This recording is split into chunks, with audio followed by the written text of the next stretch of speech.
Muy buenas tardes, buenas noches, ¿qué tal? ¿Cómo están? Para mí es un gusto compartir con ustedes y poder mostrarles un poquito de lo que a nosotros nos ha tocado mm, ver de lo que es este Plan Nacional de la Niñez y Adolescencia.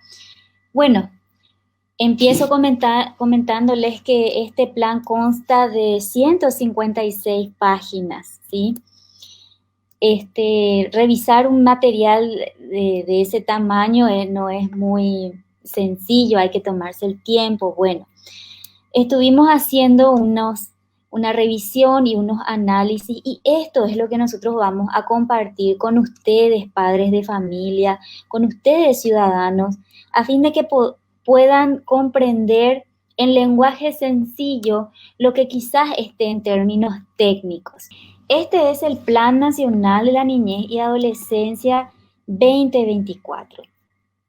En julio de este año fue presentado y vamos a empezar a mirar un poquito qué es lo que nos dice en las páginas que vamos a ir mostrando.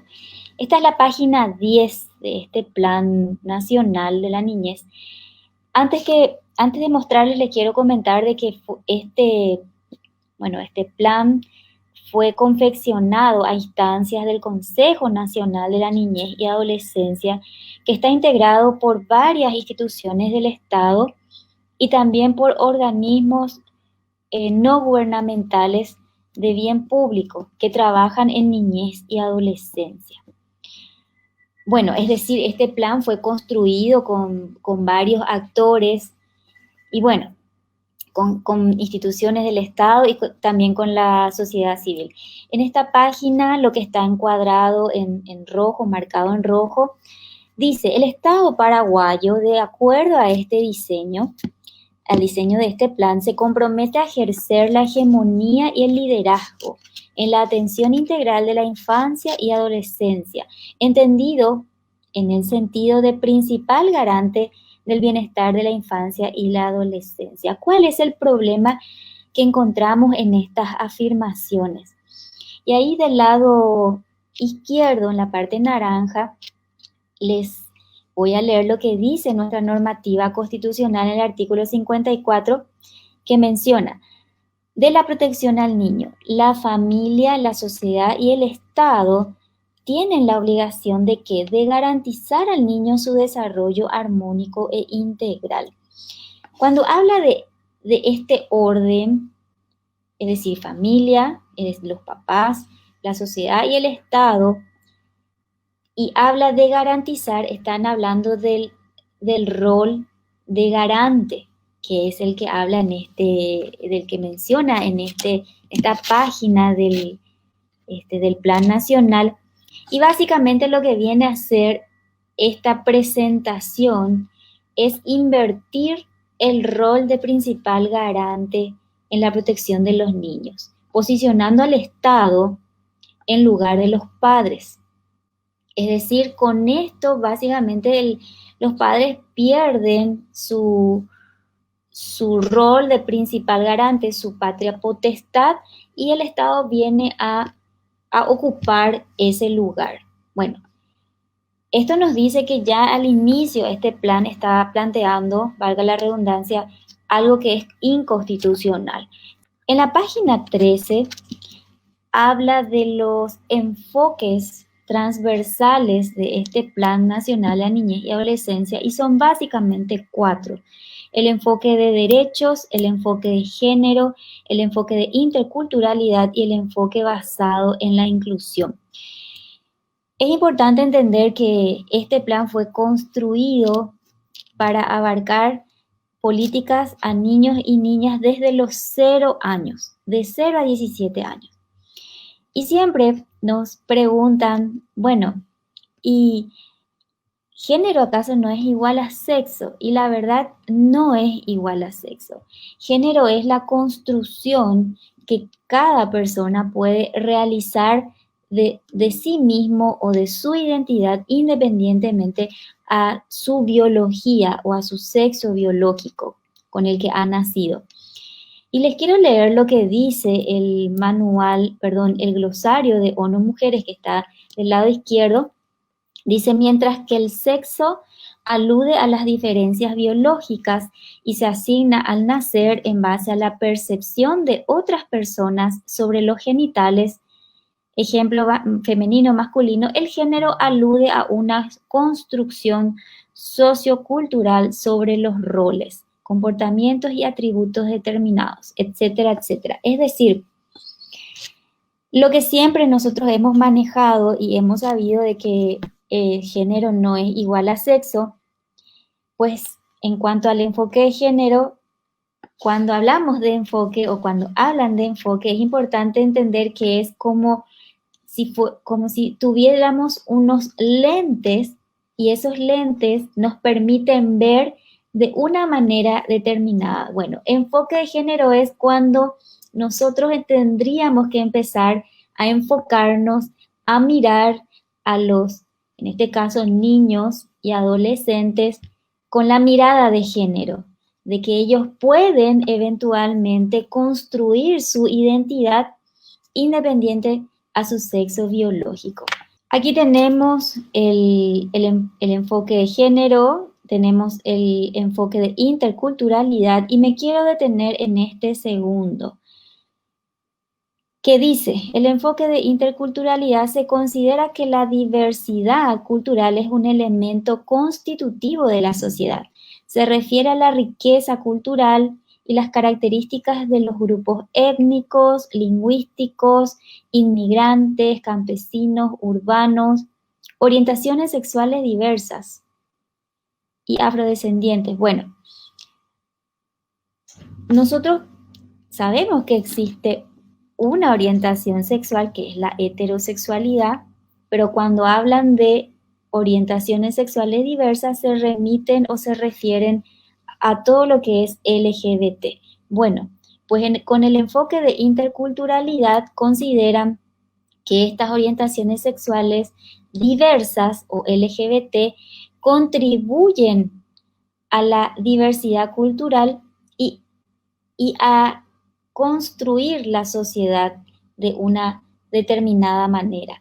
Es decir, cuando a nuestros pequeños van a estar presentándole todo lo que tenga que ver con la interculturalidad, también debe integrar estos grupos culturales que vienen a ser insertados dentro de este plan. En esta parte habla de la diversidad como principio y a los objetivos de desarrollo sostenible como base de este plan. Bueno, el objetivo número 5 de las ODS, de las famosas ODS, es la igualdad de género. Y nuevamente debemos remitirnos a que género no es igual a sexo. Y aquí quiero hacer un pequeño comentario porque si este plan fue construido o la base son los Objetivos de Desarrollo Sostenible, cuya agenda pertenece a la ONU, y para la ONU todo lo que tenga que ver con género evidentemente no es igual a sexo. Entonces, quiere decir que todo lo que nosotros entendemos que es el género es realmente así. No es igual a sexo. Si fuese igual, entonces deberíamos utilizar dentro de este material igualdad de sexo o igualdad entre el hombre y la mujer y no igualdad de género. En esta página hablan del principio de diversidad y vamos a leer un poquito lo que dice. Se promueve el respeto a la diversidad. Se conoce el aporte de los diversos grupos, comunidades, sectores, ¿en qué cosa? En la construcción de la identidad y convivencia nacional, por lo que se garantizará el derecho al libre ejercicio y desarrollo de cada uno de ellos. Este principio contempla el pluralismo, valora y permite a cada persona y colectividad desarrollarse con igualdad de oportunidades y con derecho a su cultura, expresión de su identidad, orientación sexual, etcétera, etcétera. Es decir, aquí en el marco de este principio de diversidad o el del respeto También se está promoviendo las orientaciones sexuales. Esto no está oculto, está plasmado en el documento. Y nuevamente tenemos que mencionar que este plan está dirigido a niños desde los 0 años. En esta lámina, en esta página, hablan de impulsar o de promover una reforma del Estado y otorgar mayor poder y ámbito de ejecución al Ministerio de la Niñez y Adolescencia. Pero esto dentro del marco de cumplir las políticas públicas bajo estos lineamientos, enfoques, el enfoque de género, de interculturalidad, de inclusión y también los principios de diversidad y otros. En esta página en la que hablan de salud sexual y reproductiva, exponen una encuesta realizada a niños y dicen, niños, convengamos que cuando hablamos de niños son menores de 13 para abajo, es decir, los que aún no han cumplido 14 años, ¿sí?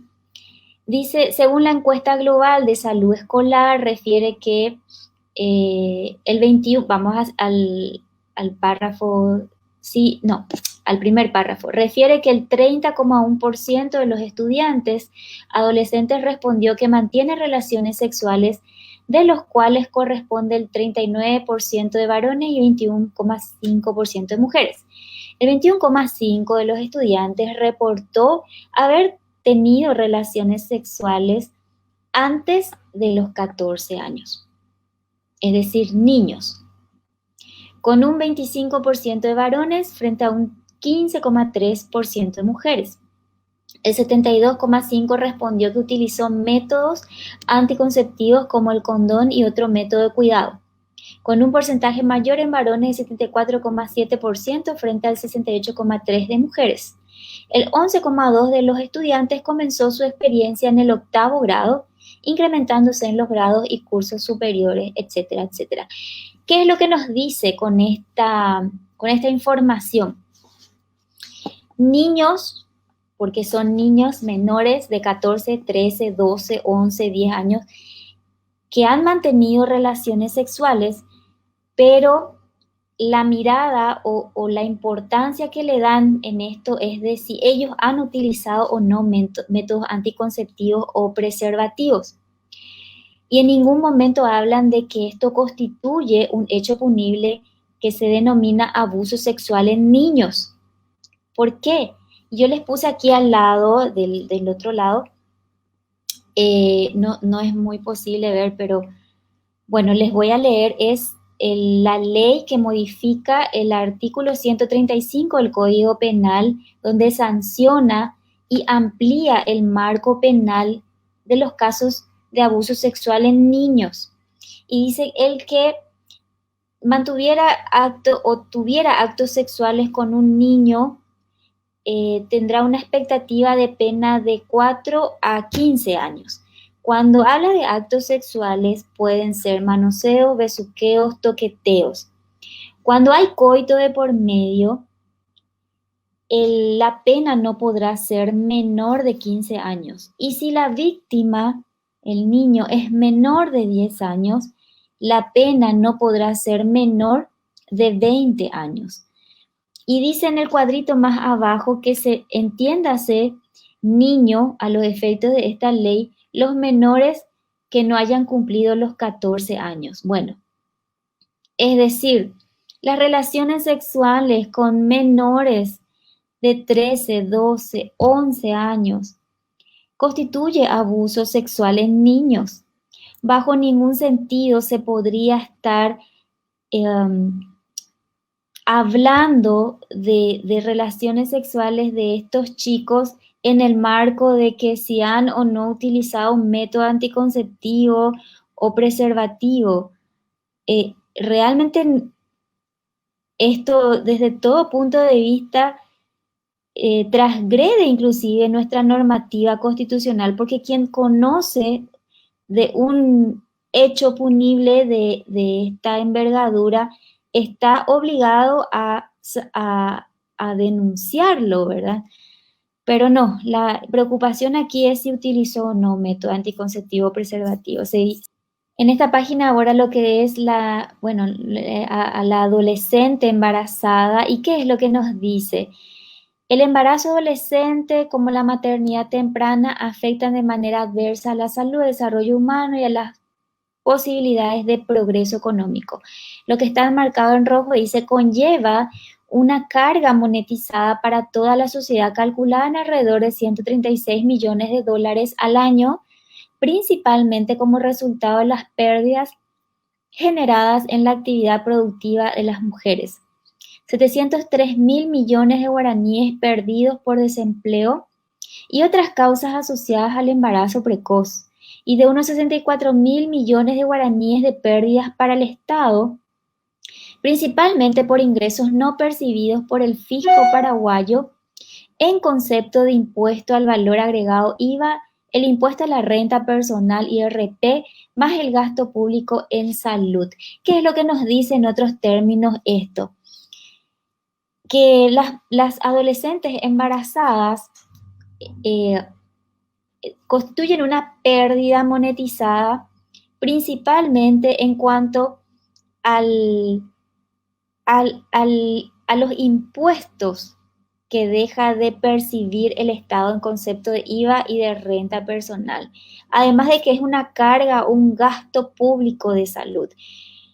Esta mirada que le están dando a nuestras adolescentes y a sus pequeños básicamente transgrede lo que dice inclusive nuestra normativa legal del Código de la Niñez y Adolescencia, donde dice en el artículo 9 de la protección de las personas por nacer. La protección de la persona por nacer se ejerce mediante la atención a la embarazada desde la concepción y hasta los 45 días posteriores al parto. Estarán obligadas a ello el progenitor, es decir, el padre del bebé, y en ausencia de aquellas personas para quienes este código establece la responsabilidad subsidiaria, es decir, para el Estado. ¿Qué es lo que está diciendo con esto, con estas afirmaciones? Y está dando un concepto materialista de la mujer, el desprecio hacia la maternidad, los hijos y al rol fundamental de la madre en la sociedad. La mujer se reduce a un objeto de producción y de ingreso de rentas para el Estado y los hijos se constituyen en una carga. Aquí habla de la violencia hacia las niñas y adolescentes y omiten a los varones. Y esta violencia es calificada como el resultado de la propia configuración o estructura violenta de la sociedad. Esta afirmación, porque aquí arriba dice, las niñas y adolescentes continuarán enfrentando serios desafíos para lograr el pleno respeto y la protección de sus derechos fundamentales en un contexto de violencia y discriminación estructural contra ellas. Dice, en particular preocupan las altas tasas de homicidios por razón de género. Bueno, estas afirmaciones son propias del feminismo de género que califica al hombre como el sujeto opresor de la mujer por naturaleza y asigna al patriarcado todo el mal social que por consecuencia debe ser erradicado mediante la construcción de una nueva masculinidad. Es decir, si el hombre por ser masculino, ejerce violencia hacia la mujer, entonces hay que intervenir en esa masculinidad y hay que derribar el patriarcado. Y este discurso es propio del sector feminista.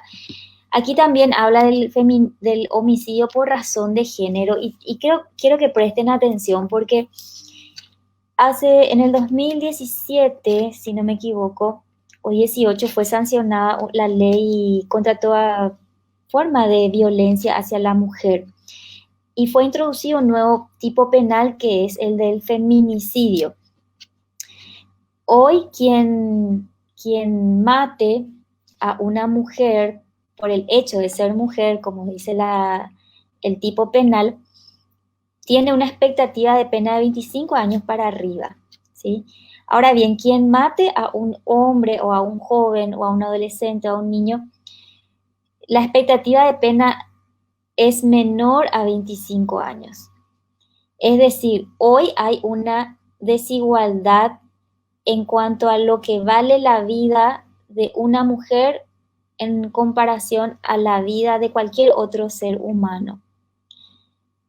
Porque quien mata a una mujer va a ir más tiempo o va a estar más, sí, va a estar más tiempo recluido o privado de su libertad que quien matara a otra persona, a otro ser humano, ¿verdad?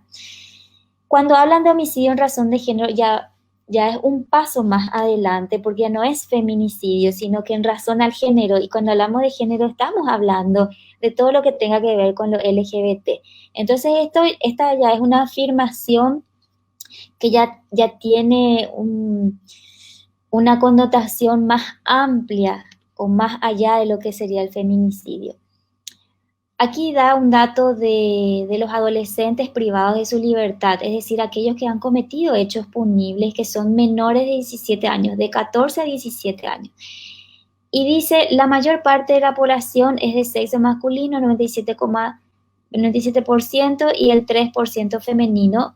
En cuanto a la orientación sexual, el 98% respondió ser heterosexual y el 2% LGBT, y conforme al censo realizado en el año 2014-2015.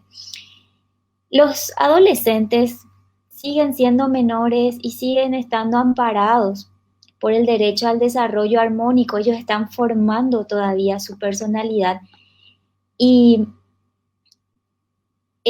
están tan amparados que los actos homosexuales con menores constituyen un hecho punible, como lo dice ahí la normativa en el artículo 138 del Código Penal, ¿verdad? Dice, el que siendo mayor de edad realizará actos sexuales con una persona del mismo sexo menor de 16 años, será castigado con pena privativa de libertad hasta 2 años o con multa. Etiquetar a los adolescentes privados de su libertad en heterosexuales o LGBT realmente atenta contra su condición de persona protegida y en desarrollo todavía, porque aún no ha culminado el proceso de formación de su personalidad. Entonces, es notable cómo lo que se pretende es visualizar lo que tenga que ver con lo LGBT. Aquí hablan de las uniones tempranas y dice, en el Paraguay una de las prácticas dañinas que se registran son los matrimonios infantiles y las uniones tempranas que se realizan antes de los 18 años, pues menoscaban derechos de las niñas y adolescentes. La mayoría de ellas se convierten pronto en madres, dejan de estudiar y viven en una situación de subordinación con sus parejas que las superan en años. Bueno, ustedes saben que la legislación permite el matrimonio a partir de los 16 años siempre y cuando tengan el consentimiento de los padres o se hayan emancipado, es decir, se hayan independizado ya económicamente. Sin embargo, aquí el matrimonio, que es la unión estable entre el hombre y la mujer, ¿verdad? Y que es la manera de constituir familia, y la familia es el fundamento de la sociedad, mencionan de que es una práctica dañina, ¿verdad? Ahora bien, lo contradictorio de lo que expone este material es que en páginas anteriores, cuando hablan de las relaciones sexuales de niños que son menores de 13 años, es decir, 10, 11, 12, 13, no se han referido a que eso constituye algo completamente dañino para el niño. Más bien lo que preocupa o les preocupa es si utilizaron o no un método anticonceptivo. ¿Se entiende? Entonces, ¿qué es lo que nos dice básicamente este material, verdad? Que hay como una suerte de animadversión a la idea de conformar una familia y etiquetan a la unión en matrimonio de quienes sí podrían casarse como algo dañino, ¿verdad? Y yo quiero comentar una historia mía. Bueno, pues yo provengo de una familia en donde mis padres se casaron Mi mamá se casó a los 16 años y me tuvo a los 17. Tuve 5 hermanos y no porque se hayan casado muy jóvenes, la familia dejó de, de tener principios, de tener valores, de poder salir adelante, de poder criar a sus hijos bien, de poder otorgarles todo lo que necesitan. Yo soy un ejemplo de que una familia bien constituida, a pesar de ser jóvenes, puede salir adelante. Entonces, y también es importante aquí mencionar que en el marco de un matrimonio las relaciones sexuales se dan con una única persona, que es lo ideal. Ahora bien, las relaciones sexuales abiertas es lo que tendría que en todo caso ser eh, tendrían que ser de cuidado, ¿no? Pero aquí es todo lo contrario. Bueno, aquí por ejemplo es la continuidad de lo que ya les mencionaba, dice el arraigo histórico y cultural de las uniones tempranas en el Paraguay es tal que a menudo se considera natural, pese a que existen leyes de protección, la ley 6002/17, que modifica el artículo 135 del Código Penal. Determina que los hombres a quienes se atribuyen ser parejas de menores de 14 pueden ser imputados por abuso sexual con una expectativa de pena de hasta 20 años de prisión. Eh, en esta parte sí mencionan la ley que yo ya les había anticipado sobre el abuso sexual en niños y que ciertamente habla de expectativa de penas muy altas. Pero en el en el contexto, en lo que les mencionaba de las relaciones sexuales de niños, no mencionan esta normativa, omiten hacerlo.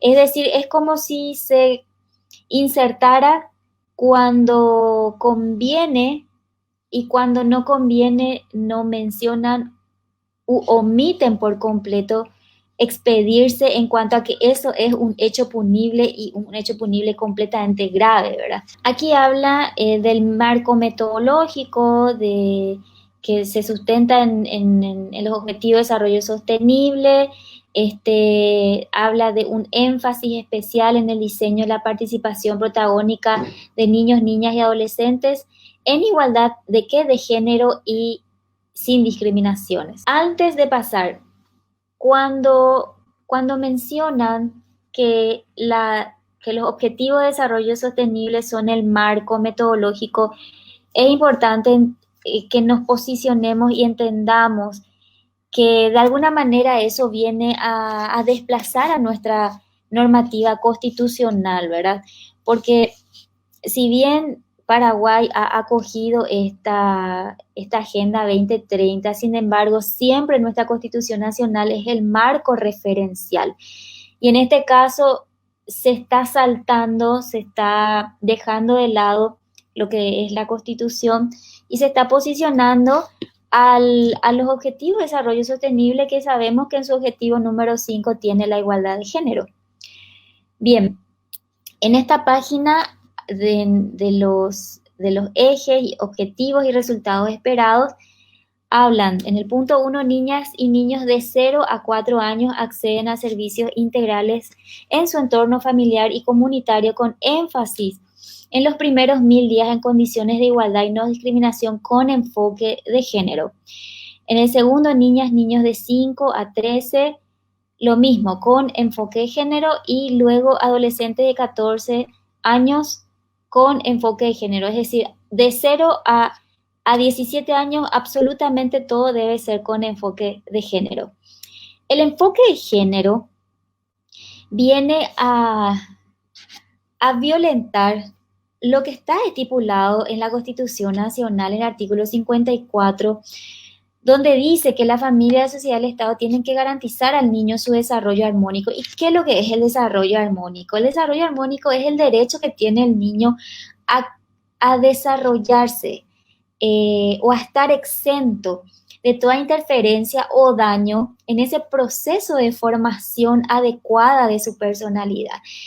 Si al niño se lo expone ante información o ante una idea equivocada acerca de su propia sexualidad, entonces se está atentando contra ese derecho que tiene el niño de no ser expuesto a ideas, a contenidos que puedan alterar su visión acerca de su propia identidad, ¿sí?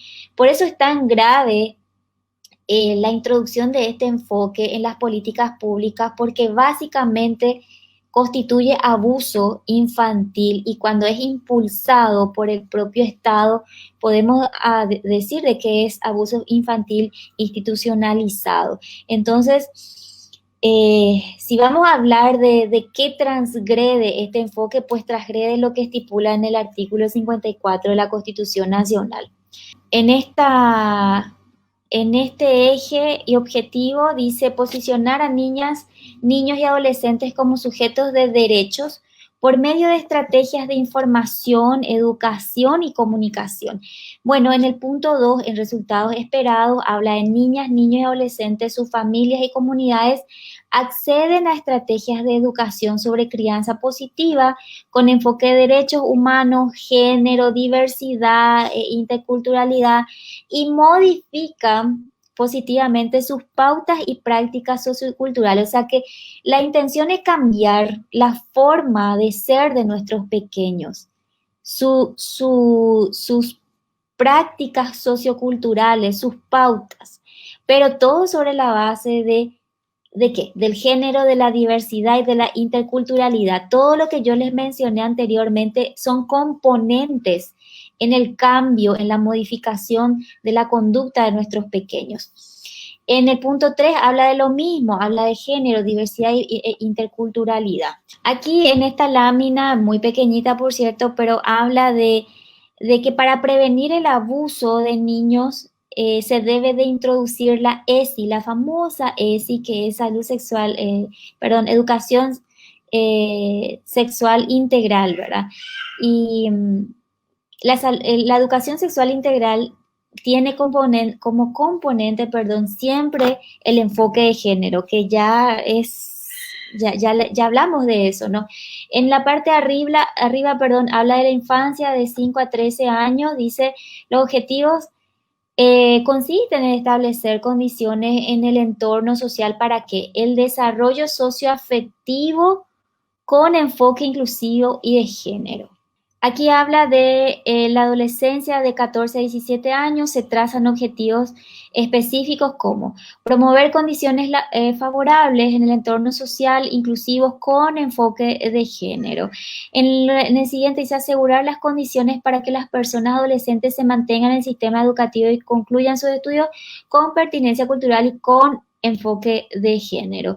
En la siguiente también con enfoque de género, siguiente salud integral inclusiva con enfoque de género y abajo con enfoque de género, es decir, absolutamente todo con enfoque de género. Más abajo, a ver si puedo leer, acceso a los consultorios amigables. Ustedes ya habrán escuchado sobre la existencia de estos consultorios. La otra vez me tocó a mí participar de una charla que organizó la Dirección de Género del Ministerio de Salud, y ellos hablaban de que estos consultorios iban a estar disponibles para los niños y adolescentes, niños menores de 13, 12, 11, 10 años, y que en el caso de que alguno de ellos se presentara y solicitara algún método anticonceptivo, porque ya está manteniendo relaciones sexuales, las personas que atiendan en estos consultorios amigables tienen de alguna manera la obligación de proporcionarles y sin necesidad de que los padres estén al tanto ni acompañándoles. Algo que es sumamente grave cuando se trata de niños menores de 13. ¿Por qué? Porque cualquier relación sexual con menores de 13, 12, 11, 10 años siempre va a constituir abuso sexual en niños y están obligados a denunciar el hecho y no a alentar a que continúe, a que perpetúe y que lo único que se le presente o se le otorgue sean preservativos o anticonceptivos. Aquí habla de las organizaciones de la sociedad civil que integran una mesa de estudio de aumento de inversiones a la niñez. Es decir, el planteamiento es que haya más dinero para seguir implementando todas estas políticas. Y algo llamativo que en esta mesa está por parte de la sociedad civil, Cedía, Frente por la Niñez y Adolescencia, Juntos por la Educación y Decidamos. Lastimosamente, cuando nos remitimos a verificar estas organizaciones, nos encontramos que todas promueven todo lo que tenga que ver con ideología de género y también con la línea pro aborto. Entonces, estamos hablando de que estas organizaciones que tienen esta línea son las que están sentadas en esta mesa y están promoviendo tener mayor presupuesto para implementar políticas con esa línea, ¿sí?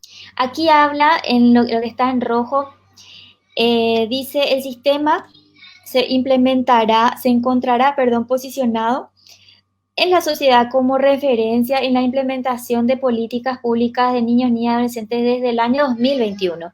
En el indicador ahí al lado dice aprobación del plan, o sea, de este plan por decreto del Poder Ejecutivo, es decir, estaba previsto que este plan para el año 2021 ya tendría que estar aprobado por decreto. Declaración de interés por parte de la Corte Suprema de Justicia y el Congreso Nacional, al menos 2 reuniones de la instancia política en los 3 niveles de gobierno llevados a cabo de manera anual. Aquí habla que para el año 2024 se implementarán estrategias de prevención de la violencia y abuso sexual, educación integral de la sexualidad en al menos 5 departamentos del país. Abajo dice superación de la visión adultocéntrica, la atención integral a la niñez y adolescencia. Esto no es otra cosa que cuando se habla de visión adultocéntrica, de que el adulto es quien de alguna manera domina la vida del niño, ¿verdad? Y la superación de esta visión es que el niño pase ya a tomar decisiones en su vida y estas decisiones implican inclusive lo que tenga que ver con su propia identidad, ¿verdad? Este concepto o esta visión está muy relacionado con lo que sería la autonomía progresiva. Ustedes pueden averiguar mejor sobre este término y que ya en otros países, está ampliamente implementado. Aquí habla de resultados esperados, dicen niñas y niños de 0 a 4 años acceden a servicios integrales en su entorno familiar y comunitario con énfasis en los primeros 1000 días en condiciones de igualdad y no discriminación con enfoque de género. Habla de entrega de medicamentos, kit de parto y anticonceptivos, pero bueno, nos preguntamos, ¿anticonceptivos para quiénes? ¿Para los niños? No, para sus madres, ¿sí? Para las mamás de estos bebecitos. Bueno, anticonceptivos, esto para mí es una clara política de antinatalidad porque hay una clara intención de que las mamás de estos pequeños ya no tengan bebés tan prontamente, ¿no? Y bueno, aquí habla de niñas de 5 a 13, acceden a servicios integrales en su entorno familiar y comunitario en condiciones de igualdad y no discriminación, también con enfoque de género. Aquí hablan de la ampliación de la jornada escolar en instituciones educativas oficiales con el primer y segundo ciclo de la educación escolar básica del Sistema Educativo Nacional, incluyendo el fortalecimiento de las actividades extracurriculares, es decir, más tiempo, que los niños pasen más tiempo en las escuelas. De esa manera, estarían más expuestos a toda esta línea que se pretende implementar y estarían menos tiempos con sus padres y con sus familiares en este caso, ¿verdad? Ese es el planteamiento básico que se está haciendo en este plan. Aquí hablan del resultado, bueno, adolescentes de 14 a 17 acceden a servicios integrales en su entorno familiar, comunitario, en condiciones de igualdad y no discriminación con enfoque de género. Al lado dice implementación o fortalecimiento de programas de salud integral de las personas adolescentes a través del Ministerio de Salud Pública, ampliación de cobertura y fortalecimiento de los servicios de salud sexual y reproductiva con enfoque de género y pertinencia cultural. Bueno, no hace falta más explicar tanto. Sí. Aquí habla de niños, niñas y adolescentes, primera infancia, servicios brindados por el sistema de salud de protección social, perdón, priorizando a aquellos que se encuentren en situación de vulnerabilidad. Al lado dice prevención, detección y atención de la violencia de género contra las mujeres, incluida la trata. Bueno, cuando habla de violencia de género no propiamente se está refiriendo a las mujeres. Género es en realidad la adopción de cualquier identidad LGBT que se pretenda y no tiene que ver propiamente con la mujer. Y eso lo pueden inclusive verificar en los documentos oficiales de la ONU, de la OEA, y van a poder confirmar lo que les estoy mencionando. Aquí habla del proceso de elaboración del plan. Dice que el Ministerio de la Niñez, con apoyo en conjunto con el Consejo Nacional de la Niñez y Adolescencia, conforman un equipo técnico compuesto por especialistas en los siguientes ministerios e instancias: Ministerio de la Niñez, Ministerio de Educación, Defensa Pública. Habla de representantes de la sociedad civil ante el Consejo, habla de equipo técnico, habla de que se llevaron a cabo conversatorios en sectores académicos, expertos, actores jurisdiccionales, organizaciones de niños, consultas con plataformas, 10 talleres con niños, niñas, adolescentes en distintos departamentos, talleres, foros, etcétera, etcétera. Es decir, de que esto se hizo de manera amplia, digamos, ¿no? Ahora bien, en ninguna de estas, en esta lista de conversatorios, foros, consultas, no están los padres, no están las organizaciones de padres, que son los legítimos garantes de la protección de los niños y adolescentes, ¿verdad? Y insertaron todos estos enfoques, principios, inclusive la educación sexual integral, que atenta contra lo que ya les mencioné, que es el desarrollo armónico, pero a espalda de los padres. Bueno, eso es algo que bastante grave, en mi opinión, porque no podemos implementar planes que estén dirigidos a niños desde los 0 años en ausencia total del sector más importante en la vida de un niño, ¿verdad? Y aquí habla de los ajustes de diagnóstico que se llevaron a cabo con el apoyo de UNICEF, taller de revisión, con la sociedad civil, y ahí está CEDIA, que nuclea varias organizaciones de niños, sistematización del plan con la participación de una consultora llamada Mentu, con UNICEF, talleres de validación con el Consejo Nacional de Niñez y Adolescencia. Bueno, todo este proceso que está mencionado acá, pero con todos estos enfoques, principios y bueno, con la participación amplia de las organizaciones que son abiertamente pro ideología y también son pro aborto, ¿no? Y aquí culminamos con, esta, con estas afirmaciones, ¿no? Que el Estado no puede promover el abuso infantil institucionalizado, el Estado no está por encima de los padres, los niños no son propiedad del Estado, los niños no son propiedad de los organismos internacionales, los niños no son propiedad de las ONGs, los niños deben ser respetados en su desarrollo armónico, que es un derecho constitucional inviolable, y quien promueva la perversión de los niños debe ser sancionado. Culmino esta exposición con esta reflexión y por mi parte muchísimas gracias.